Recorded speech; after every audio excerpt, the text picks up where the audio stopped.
Ever since we've had the habit dogs, this has been absolutely remarkable. Our patient population comes to us and nothing in their lives is normal anymore. It's just been an incredible thing, and people that don't have animals don't realize just how invaluable it is, and I'm so blessed that this program is here, and if any floor in this hospital needs it, it is 12 East, the oncology floor.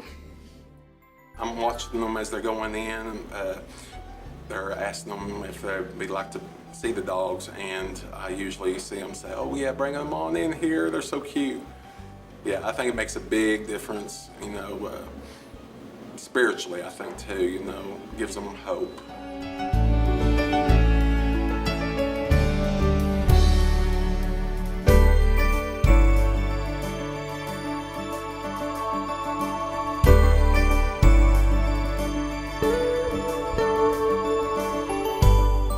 First thing I look for when they walk in the door, I'll greet the owner and the dog, and I want to see the dog's reaction when I walk up and greet the owner. And then after the initial greeting, I ask the owner to walk with the dog a short distance. I want to see how the dog walks on the leash with the owner.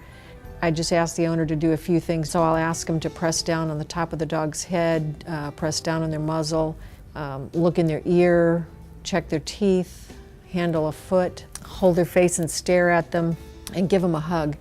Once that part is complete, I then take the dog without the owner. I go up to an office or an area with several people in it and get the dog to greet the people. I walk up to the individuals and let them pet the dog and just watch the reactions of the dog with the different people. When we finish that part of the evaluation, then I bring the dog into a empty room, a classroom usually, and I just let the dog wander around for a little bit and get used to the surroundings. And then I go through the same procedure that we went through with the owner, where I walk with the dog to see if it'll walk with me without pulling.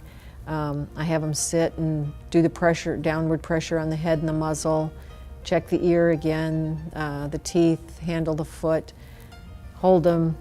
Another thing I do with the dogs is I take them up a stairway and then we come back down an elevator. Most of the dogs have some sort of separation anxiety. Other dogs could care less. They'll lay quietly at my feet. Some of them will play, and then when I quit playing with them and do paperwork, they'll take the ball or the toy and toss it around and play all by themselves. These are the type of dogs that are going to be very good dogs that you could put in a crowd situation, that are just, you know, oblivious to what goes on around them. They're not nervous. They're very confident. They're very respectful when the dog is actually in the room. So it's nice during my reading groups, if they're sitting and reading with the dog, you know, one-on-one or with a small group, then I get to focus on the other children, and they are really careful not to interrupt whoever's turn it is, because they want to be treated the same way when it's their turn. They're very courteous, and you know, you can kind of see the excitement bubbling over sometimes, but they also want to be careful and respectful for each other. We have extra people in the room. We have a dog that wants to hear you read, and I always have them pick a book ahead of time and practice so that they're ready to read with an enjoyable voice, because the dog wants to hear you use expression. I've had several children take, you know, stories home about reading to the dog, practice on surrogates like their dogs or brothers or sisters. They figure it out. If they read to someone out loud, they catch on that they're getting better, and then the family gets on board too, because they hear the difference, and lots of times the younger siblings end up benefiting from that too. If you have a volunteer coming in, you have another person in the room, you have another set of eyes. It's a great resource. It's extra help and it's extra incentive.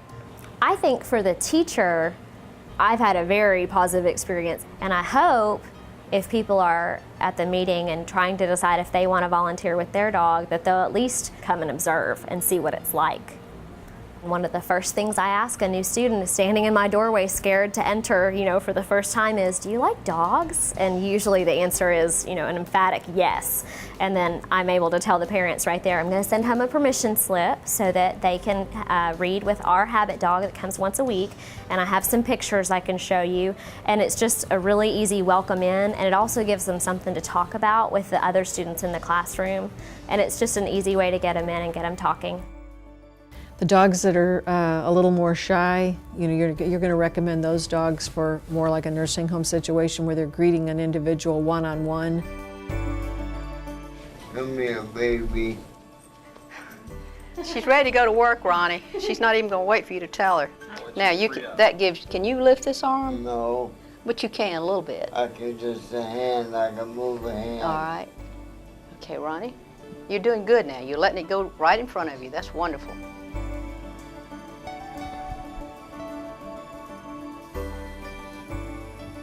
That's okay, man. Just take it easy. Take your time. Take it. Good doggy. That was good. Good girl. Come around. You've got that down pat. Good girl. Good girl. There. She likes that. Very good. I wish they'd come every day. What do you think the dogs do for you? What do you think a dog does for you when you work with them? They make you happy. They don't know sadness. They make you happy. Makes you feel good.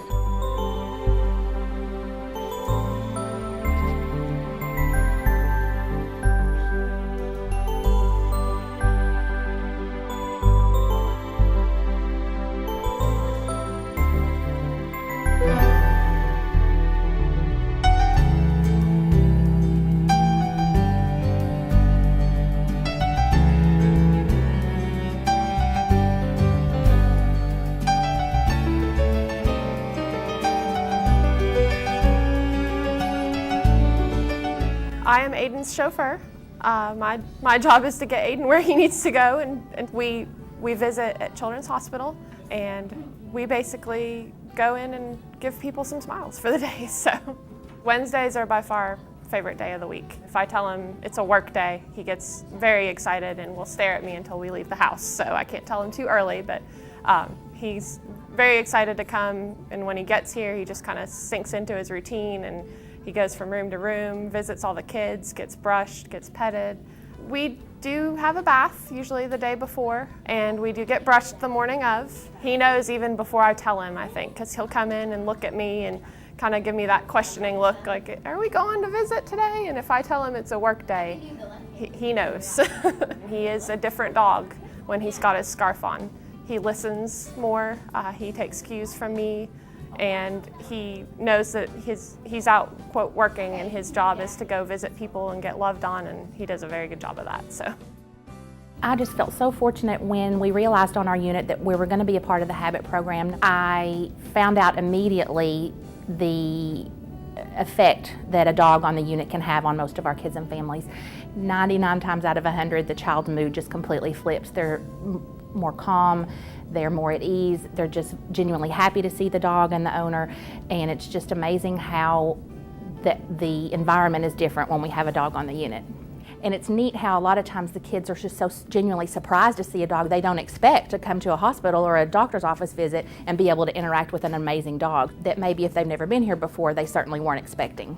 If you have an animal that's eligible for the program and you have the time to give, please do it, because it gives so much joy and so much happiness. It's just really, really special to see how they create that bond with the dog and with the owner as well. So I would say totally do it. It means an awful lot. The benefits are just immeasurable, and it just makes a huge difference to have a dog on your unit. It's just a special, special thing to be able to be a part of.